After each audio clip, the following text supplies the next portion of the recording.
কবি নজরুলের মতো ঝাঁকড়া চুলওয়ালা লোকজন পাবেন, আবার সেনাবাহিনীর মতো ছোট ছোট করে চুল ছাঁটেন, লেফট রাইট করে ঘুরে বেড়ান, এরকম লোকও পাবেন। এখানে আপনি বাউল প্রকৃতির লোক পাবেন, প্রায় জটাধারী, একেবারে ফরহাদ মাঝহারের চাইতেও জটাধারী, এরকম লোকজন পাবেন। আবার দাড়িওয়ালা সফেদ অলি আল্লাহ গাউস কুতুব পীর মাশায়েখ দেখলে মনে হবে হস্ত ধরে চুম্বন খাই, পদে স্পর্শ করে পদধূলি নিয়ে জীবনকে জুড়াই, এরকম বৈচিত্র্যময় একটি মন্ত্রিসভা আমাদের মাননীয় প্রধানমন্ত্রী জনাব আলহাজ তারেক রহমান সাহেব আমাদেরকে উপহার দিয়েছেন। এই মন্ত্রিসভা কেমন করছে বা কেমন করবে, এগুলো নিয়ে আমাদের আসলে এই মুহূর্তে আলোচনা করার প্রয়োজনও নাই, দরকারও নেই। আমরা যারা জনগণ, আমরা তাদেরকে দেখব। আচ্ছা বলুন তো, আকাশে চাঁদ উঠে বা তারকা যে পিটপিট করে জ্বলে, আমরা কি আজকে চাঁদ কত আলো দিল, তারকা কিভাবে আলো দিল, এগুলো চিন্তা করি? কখনো না। চাঁদের প্রভাবে, তারকার প্রভাবে, তারপর গ্রহ নক্ষত্রের প্রভাবে পৃথিবী যে তছনছ হয়ে যায়, কখনো ঘূর্ণিঝড় হয়ে যায়, কখনো জোয়ার হয়, কখনো সুনামি হয়, কখনো ভূমিকম্প পর্যন্ত হয়ে যায়। আমরা কি সেগুলোর খোঁজখবর রাখি? আমরা সেগুলো খোঁজখবর না রেখে সূর্যের দিকে তাকিয়ে আমরা কবিতা লিখি, গান রচনা করি, সূর্যকে প্রণাম দেই, প্রণতি দেই। চাঁদের দিকে তাকিয়ে বিমুগ্ধ দৃষ্টিতে আমরা প্রেমিকার মুখমণ্ডল অঙ্কন করি হৃদয়ে এবং মস্তিষ্কে।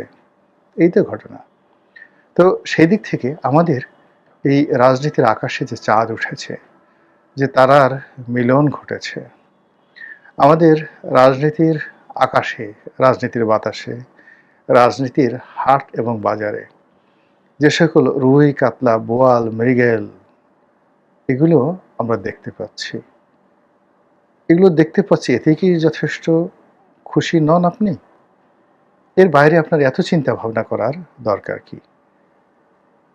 কথাগুলো এই কারণে বললাম যে অতি সম্প্রতি আমাদের মাননীয় প্রধানমন্ত্রী শহীদ প্রেসিডেন্ট জিয়াউর রহমান তনয় এবং দেশনেত্রী বেগম খালেদা জিয়ার সুযোগ্য পুত্র, বাংলাদেশের গর্ব এবং বহু তরুণের এবং তরুণীর নীতি এবং আদর্শের একেবারে চূড়ান্ত জাজ্বল্যমান মেডেল, যাকে দেখে আমাদের তরুণ সম্প্রদায় স্বপ্ন দেখতে শিখে, যার কর্ম, যার সফলতা দেখে মানুষ ওইরকম সফল হতে চায়।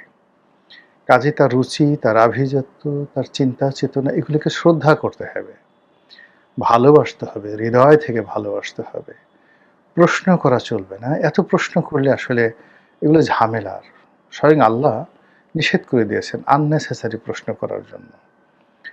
আপনি দেখেন সূরা বাকারা পড়ে দেখেন, সেখানে পুরো একটা জাতির যে বিপদ এবং বিপত্তি, একটা জাতির যে ধ্বংস, এটা হয়ে গিয়েছিল কেবলই মাত্র অনাহুত, অনভিপ্রেত, অপ্রয়োজনীয়, আননেসেসারি প্রশ্ন করার কারণে।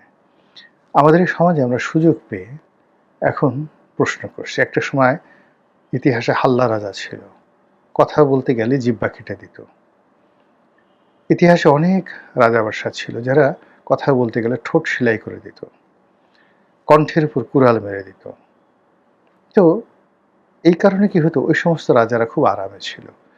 এখন আপনি গণতন্ত্র পেয়েছেন, সুশাসন পেয়েছেন, সংবিধান পেয়েছেন, একটি দলকে ভোট দিয়ে ২১১ 2/3 মেজরিটি দিয়ে আপনি তাকে ক্ষমতায় পাঠিয়েছেন। ৬ মাস যে সারতে পারেনি, এর মধ্যে আপনি ও কেন এলো, ও কেন খেলো, ও কেন গেল, ওর কি হলো, ও এমন কেন, ওর গায়ের রং সাদা কেন, ওর গায়ের রং কালো কেন, ওর নাকটা বাঁকা কেন, ওর ঠোঁটটা এভাবে নড়ে কেন, এগুলো কোনো প্রশ্ন?